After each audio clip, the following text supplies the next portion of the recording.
भूतिया हवेली का खेल। शहर के बाहरी हिस्से में एक पुरानी विशाल हवेली थी जिसके बारे में कई कहानियां प्रचलित थीं। लोग कहते थे कि वह हवेली भूतिया है और रात होने पर वहां अजीबोगरीब घटनाएं होती हैं। विवेक, आदर्श और शिजुको 3 घनिष्ठ मित्र थे जिन्हें रोमांच की तलाश थी। एक शाम सूरज ढलने के बाद तीनों दोस्त एक साथ बैठे थे। आदर्श ने मुस्कुराते हुए कहा, क्यों ना हम उस पुरानी हवेली में जाकर कुछ एडवेंचर करें। शिजुको ने थोड़ी चिंतित होकर पूछा, क्या यह सुरक्षित होगा? मैंने सुना है कि वहां अजीब चीजें होती हैं। विवेक ने उत्साहपूर्वक जवाब दिया, अरे वे सब सिर्फ कहानियां हैं। हम जाएंगे, थोड़ा मजा करेंगे और वापस आ जाएंगे। आखिरकार शिजुको मान गई। तीनों ने टॉर्च और कुछ जरूरी सामान लिया और हवेली की ओर चल पड़े। हवेली के पास पहुंचकर उन्होंने देखा कि वो समय के साथ जर्जर हो चुकी थी। बड़े बड़े पेड़ उसके चारों ओर फैले हुए थे और हवा में एक अजीब सी सरसराहट थी। हवेली के अंदर प्रवेश करते ही फर्श पर धूल की मोटी परत थी। छत से झूलता हुआ एक पुराना झूमर धीरे धीरे हिल रहा था, मानो कोई अदृश्य शक्ति उसे छू रही हो। आदर्श ने प्रस्ताव रखा, चलो छुपन छुपाई खेलते हैं, इससे जगह का मिजाज थोड़ा हल्का हो जाएगा। विवेक ने हंसते हुए कहा, ठीक है, मैं पकड़ने वाला बनता हूं, तुम दोनों छिपो। शिजुको और आदर्श ने हवेली के अलग अलग हिस्सों में छिपने के लिए दौड़ लगा दी। विवेक ने आंखें बंद करके गिनती शुरू की, 1, 2, 3।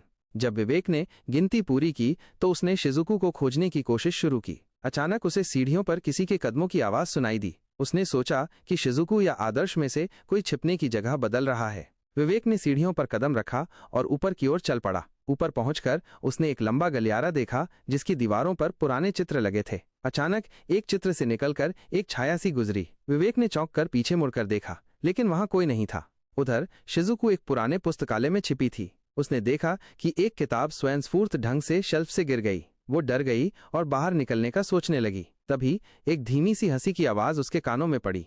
आदर्श ने भी हवेली के एक कमरे में अजीब गतिविधियों को महसूस किया। उसे लगा कि किसी ने उसके कंधे पर हाथ रखा है। घबराकर उसने पीछे मुड़कर देखा, लेकिन कोई नहीं था। तीनों दोस्त हवेली के मुख्य हॉल में वापस मिले। उनकी आंखों में डर स्पष्ट था। विवेक ने घबराकर कहा, मुझे लगता है कि हमें यहाँ से निकल जाना चाहिए, ये जगह सच में अजीब है। तभी हवेली के दरवाजे अपने आप बंद हो गए। खिड़कियों पर लगे पर्दे उड़ने लगे, जबकि कोई हवा नहीं थी। हॉल के बीचों बीच एक धुंधली आकृति प्रकट हुई। वह एक पुरानी पोशाक पहने हुए एक लड़की की आत्मा थी। आत्मा ने मंद स्वर में कहा, क्या तुम मेरे साथ खेलना चाहते हो? शिजुको ने कांपती आवाज में पूछा, तुम कौन हो?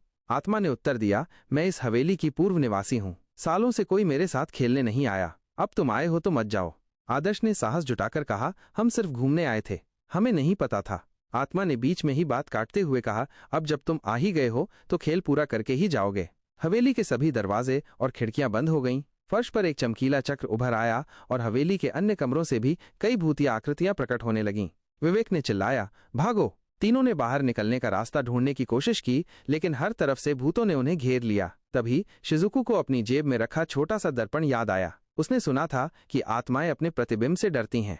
उसने दर्पण निकालकर आत्माओं की ओर मोड़ा। जैसे ही रोशनी दर्पण से प्रतिबिंबित हुई, आत्माएं पीछे हटने लगीं। आदर्श ने समझदारी दिखाते हुए कहा, हम सभी अपने फोन की फ्लैशलाइट्स इस्तेमाल करें और रोशनी फैलाएं। तीनों ने अपने फोन की रोशनी चालू करके चारों ओर फैलाना शुरू किया। आत्माएं धीमे धीमे गायब होने लगीं। हवेली के दरवाजे पर लगा ताला खुल गया। बिना समय गंवाए वे तीनों हवेली से बाहर निकल गए। बाहर आते ही उन्होंने गहरी सांस ली। आसमान में चांद चमक रहा था और सब कुछ शांत था। विवेक ने हंसते हुए लेकिन थकी हुई आवाज में कहा, शायद अगली बार हमें ऐसी जगहों पर आने से पहले 2 बार सोचना चाहिए।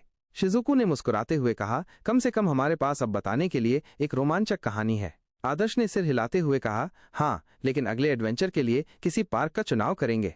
तीनों ने एक दूसरे की ओर देखा और हंस पड़े। वे जानते थे कि ये अनुभव उन्हें हमेशा याद रहेगा और उनकी दोस्ती को और मजबूत बनाएगा।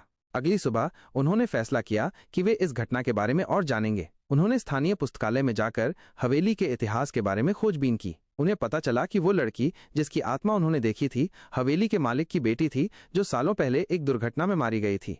उन्होंने महसूस किया कि शायद आत्मा सिर्फ मित्रता चाहती थी। शिजुको ने सुझाव दिया, हमें उसके लिए कुछ करना चाहिए, शायद कोई प्रार्थना या मोमबत्ती जलाना, ताकि उसकी आत्मा को शांति मिल सके।